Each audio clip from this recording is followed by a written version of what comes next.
शुक्लांबरधरं विष्णुं शशिवर्णं चतुर्भुजं प्रसन्नवदनं ध्याये सर्वविघ्नोपशान्तये। శ్రీరామ పరబ్రహ్మణే నమః. సుమన్ టీవీ ప్రేక్షకులకు స్వాగతం. మనము గత కొద్ది రోజులుగా శ్రీరామచరితామృతి శ్రీమద్ రామాయణ మహాకావ్యాన్ని చెప్పుకుంటున్నాం. బాలాకాండ నిన్న స్టార్ట్ చేశాము. రోమపాదుని యొక్క కూతురు శాంతాదేవిని విభాండకసుతుడైనటువంటి ఋష్యశృంగ మహర్షికి ఇచ్చి వివాహం చేస్తే ఋష్యశృంగుల వారు అయోధ్యలో ఉంటారు. ఋష్యశృంగ మహర్షి కాలిన చోట కరువు కాటకాలు అనేవి ఉండవు. సమృద్ధిగా వర్షాలు కురిచి ఫల సహాయం అందుతుంది.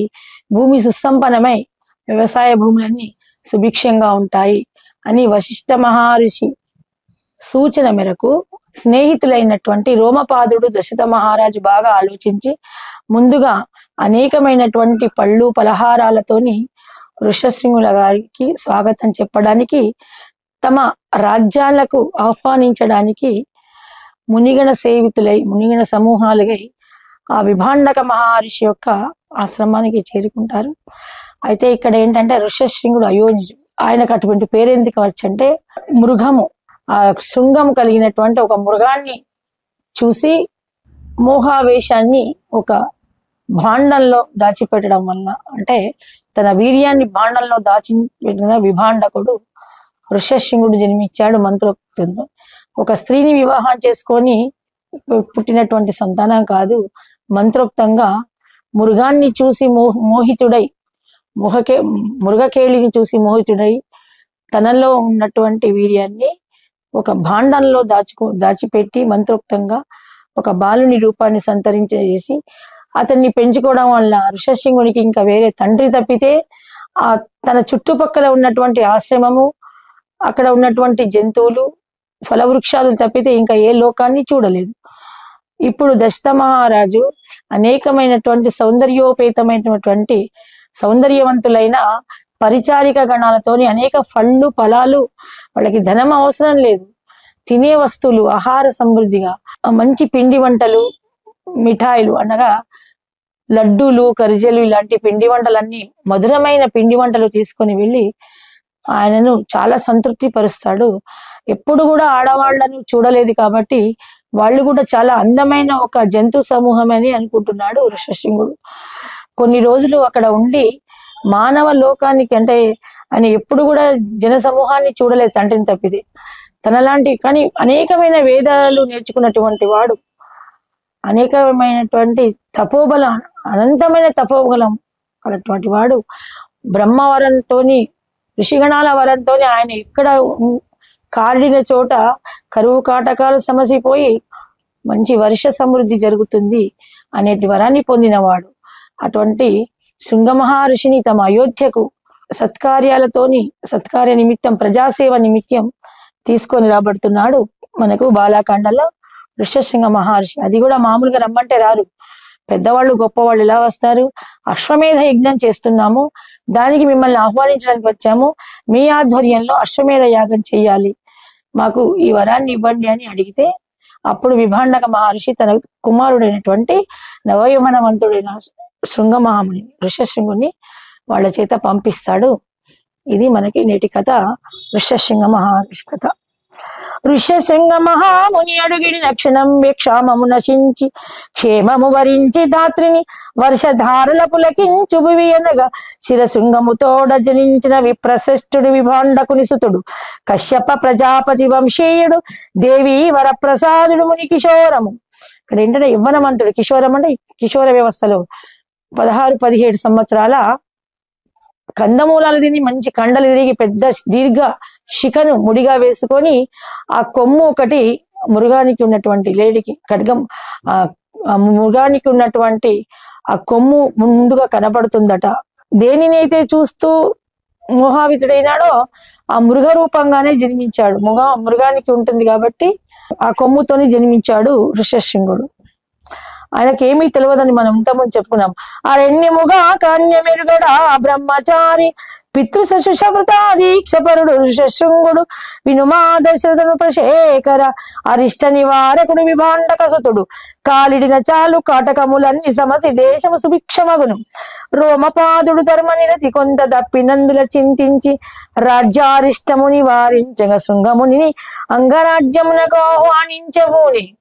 తాను కొంతకాలము విహారయాత్రలకు వెళ్ళి ఆయన కూడా దశరథ మహారాజు యొక్క స్నేహితుడైన రోమపాదుడు కొంచెం తప్పిదము వల్ల ఆయన లేకపోవడం వల్ల బ్రాహ్మణ కుటుంబాలు దారిద్ర్యాన్ని అనుభవించవలసిన దోషంతో కరువు కాటకాలు అంగదేశంలో కూడా ఏర్పడ్డాయి. బ్రాహ్మణులకు వేరే ఒక వేద పఠనము, పూజా విధానాలు, యజ్ఞయాగాదులు తప్పితే వాళ్ళు ఏం చేయలేరు. వాళ్ళు యజ్ఞయాగాదులు చేసుకోవాలంటే బాగా కరువు కాటకాలు ఉన్నప్పుడు కందమూలాలన్నీ కూడా భూమిలో ఎండిపోయాయి. వర్షధార లేక అవి లోపల ఊరలేదు. ఆహారాన్వేషణ బాగా కష్టతరం అయిపోయింది. ఆకలి బాధ తట్టుకోలేని బ్రాహ్మణులు హోమ కార్యక్రమాలను వాయిదాలు వేస్తూ ఆహారాన్వేషణకై బయలుదేరారు. ఆకులు అలములు తిన్నారు. ఆ పాప ఫలం కొంత ఇంకా కరువు కాటాలకు మూలమైంది. దాని నివృత్తి చేసుకోవడానికి ఎవరైనా మహాత్ములు అంగదేశంలో కాలిడితే ఇదంతా కూడా నివారించబడుతుంది, ఈ కరువు కాటకాలన్నీ కూడా నివారించబడతాయని ఆలోచించిన వాడై కులగురువులతోని ఆ మహామునిని ఋషశృంగ మహాముని ఆహ్వానించడానికి తన స్నేహితుడు దశరథ మహారాజుతో పాటు ఆయన కూడా వెళ్ళాడు. మునుముందుగా అంగదేశానికి ఆహ్వానించారు ఋషశృంగ మహాముని. పురోహితుల సంప్రదించి మంత్రులకు ఆదేశించగాని ఆగ్రహానుగ్రహ సమర్థుడు మన స్వార్థ ప్రయత్నము తెలిసిన శపించగలడు. ఆగ్రహానుగ్రహం అంటే ఆగ్రహాన్ని చూపగలుగుతాడు, అనుగ్రహాన్ని చూపగలుగుతారు. ఒకవేళ మన స్వార్థపూరితమైనది మన లోపల మనకు ఆయన కాలు పెడితే మన రాజ్యాల్లో వర్షాలు పడతాయి. ఓహో, వీళ్ళు స్వార్థబుద్ధితో నన్ను పిలిచారా అని ఆయన తెలిస్తే శపిస్తాడు. శపిస్తే నామమాత్రం రూపాలు లేకుండా రాజ్యాలు సమసిపోతాయి. ఈ కరువు కాటకాలు ఏమో గాని ముందు జనపరణ నష్టం జరుగుతుంది. చాలా జాగ్రత్తగా వెళ్ళండి, అసలు విషయం చెప్పండి, ఏది దాచుకోకండి, మేము కరువు కాటకాలతో ఇలా ఉన్నామని చెప్పండి అని వశిష్ఠ మహర్షి సూచన ఇస్తాడు. సంకోచమున అంగరాజ్యమందలి సంశయించుచుండి రోమపాదుడు మనకు ఉభయకారకమగు ఉపాయము తెలుపద. చిరంజీవి సౌభాగ్యవతి శాంతాకుమారి వివాహ యోగ్యత కలిగిన కన్యకామణి పరమశ్రేష్ఠుడు శృంగముని తోడ బాంధవ్యము నిరంతర నిరుపమాన రాజశ్రేయము. అతన్ని మామూలుగా ఆహ్వానించడం కంటే మా అమ్మాయిని ఒక విద్వాంసుడైనటువంటి ఋషపుంగవులకు వంశాలను వేయాలని ఆలోచనతో ఉన్నాము. అందుకని మా అమ్మాయి పరిణయనానికి మీరు అనుమతిస్తే మీ ఇంటికి ఇచ్చి వివాహం చేస్తాము, మీ అబ్బాయికి ఇచ్చని విభాండకుని యొక్క ఆజ్ఞను తీసుకొని ఋషశృంగుని అక్కడికి ఆహ్వానిస్తారు. మిత్రుని గూడి వర నిర్ణయంబు పటిష్టపరిచి మునిశ్రేష్ఠుని ఆహ్వానింపుమా ఉభయ కుశలోపరి అయిన వశిష్ఠ ఉపదేశము వహించే దశరథను ఉపశేఖరుండు. తప్పకుండా గురువర్య, మీ మాట ప్రకారమే ముందుగా చెప్తాము. ఇటువంటి కరువు కాటకాలు వచ్చాయి, మీతో బాంధవ్యం మాకు చాలా అనుకూలము, మా అమ్మాయిని మీ ఇంటి వధువుగా స్వీకరించండి అని ఆయన తండ్రి, ఆ ఋషశృంగుని యొక్క తండ్రి గారైన విభాండకునికి వినయంతో వేడి ఆ అడవిలోకి వచ్చి ఎవరు పిల్లనిస్తామంటారు, అదే మహాభాగ్యం అనుకొని, తనకు ఎలాగూ వివాహ యోగ్యత లేదు, బ్రహ్మచారిగానే ఉన్నాడు, అలాగే తన కుమారుడు కూడా అట్లా ఉండకూడదు, తపశ్శక్తితో కన్నటువంటి కుమారుడు, తనకు వృద్ధాప్యము వస్తున్నది, ఇంకా ఏమీ చేసుకోలేకపోతున్న అమాయకుడైన తన కుమారునికి ఒక మంచి శ్రేష్టమైన వధూమణి దొరకడము అదృష్టముగా భావించి విభాండకుడు ఒప్పుకుంటాడు. ఆ కారణాన ఋషశృంగ మహాముని ఈ అంగదేశాన్ని కాలు పెడతాడు. శృంగముని కాలిన క్షణం వ్యంగరాజ్యమునాదిక వృష్టి కురిసే నదులు జీవనదులే పారెక్కడ గండ్లు పాసే జీవము నుండి చెట్లు చేమలు చివురించే ఎక్కడ చూసిన పచ్చగా పత్రహరితము. ఎన్ని సంవత్సరాలై, దాదాపు 24 సంవత్సరాలై బీడు వారిన భూములన్నీ ఎప్పుడైతే ఈ మహాముని కాలిడిన శుభవేళ ఆగమేఘాల మీద నల్లని మేఘాలు కరిమేఘాలు గర్జించి కుంభవృష్టి కురిచిందట. అంత పవర్ ఆ బ్రాహ్మణుని కాలుకు. ఆయన కాలిడిన వెంటనే మబ్బులు, దట్టమైన మబ్బులు, ఎన్ని సంవత్సరాల నుంచి వాళ్ళు వర్షం కోసం ప్రజలందరూ ఎదురు చూస్తున్నారు. ఎప్పుడైతే శృంగ మహాముని అందులోకి కాలిడ్డాడో, అంగదేశంలో కాలు విడిన వెంటనే నల్లని మేఘాలు కమ్ముకొని చిమ్మ చీకటి ఆవరించి కుంభవృష్టి అలా ఏకధాటిగా 7 రోజులు వర్షం కురిసేటప్పటికీ లోపల నిక్షిప్తమైన బీజములన్నీ కూడా మొలకెత్తి సస్యశ్యామలమై అలరాడుతుందట అంగదేశము.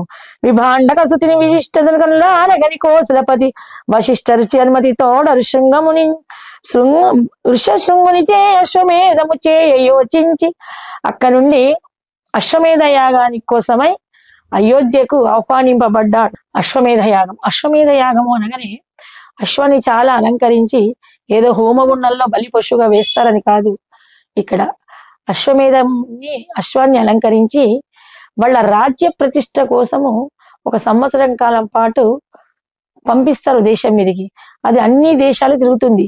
ఎక్కడైనా దీని లోపలి ఒక విశేషం ఏమిటంటే, ఎవరైనా పడని వాళ్ళు శత్రురాజ్యులు ఉంటే ఆ అశ్వాన్ని బంధించి యుద్ధ బెరి మోగిస్తారు ఈ దేశం మీద, అయోధ్య దేశం మీద. అలాంటి ఒక సూక్ష్మమైన సూచన అన్నట్టు. మాకు శత్రువులు అంటే ఎవరు లేరు, అందరూ మిత్రులే అని తెలుసుకోవడానికి, మనకు శత్రువులు లేరు అని పూర్తిగా అవగాహన చేసుకోవడానికి అశ్వమేధ యాగాన్ని తలపెడతారు. తలపెట్టిన తర్వాత ఆ అశ్వమేధాన్ని యజ్ఞానికి నివేదన చేశాక యజ్ఞ గుండంలో వేసి జీవహింస చేయడం కాదు, ఇంద్రుని పేరు మీద అది దేశం మీద వదిలిపెడతారు. దాని నుదుటి మీద వీళ్ళ చిహ్నం ఉంటుంది, ఈ సూర్యవంశ చిహ్నము, వాళ్ళ పతాకం అంటే జెండా ఉంటుంది. ఇప్పుడు మనకు అర్జునుని యొక్క జెండా మీద హనుమంతుడు ఎట్లా ఉన్నాడో మనకు అందరికీ తెలుసు కురుక్షేత్ర యుద్ధంలో. అలాగే వీళ్ళ సూర్యవంశ పతాకం మీద సూర్యుని యొక్క ప్రతిమను దిద్ది ఆర్ట్ వేసి ఉంటుంది అన్నట్టు. అలాగా ఈ అశ్వమేధ యాగాన్ని చేయడానికి కుల గురువుగా అంటే యజ్ఞ గురువుగా ఆహ్వానింపబడ్డాడు. దశరథుని వినతి మేరకు రోమపాదుని ఆనతిగొని సతి శాంత సహితుడై ఋషశృంగుడు అయోధ్యన కాలిడి సకల విధములుగా, అంటే వీళ్ళకు మనకు అక్కడ అవసరం లేదు కాబట్టి చాలా వైభవంగా చెప్పలేదు. రోమపాదుడు ఎప్పుడైతే తన కూతుర్ని ఇచ్చి ఆయనకు ఎవరు లేరు బంధువులు, ఆయన తండ్రి కూడా వృద్ధాప్యంలో రాలేదు విభాండకుడు, ఋషశృంగుని ఒక్కడిని తీసుకువచ్చి వరపూజ చేసి బంధుమిత్రుల సమక్షంలో దశరథ మహారాజు యొక్క ఆధిపత్యంలోనే వివాహాన్ని జరిపించాడు శుభవేళలా. సంక్షిప్తంగా మనం అందులో చెప్పుకున్నాము.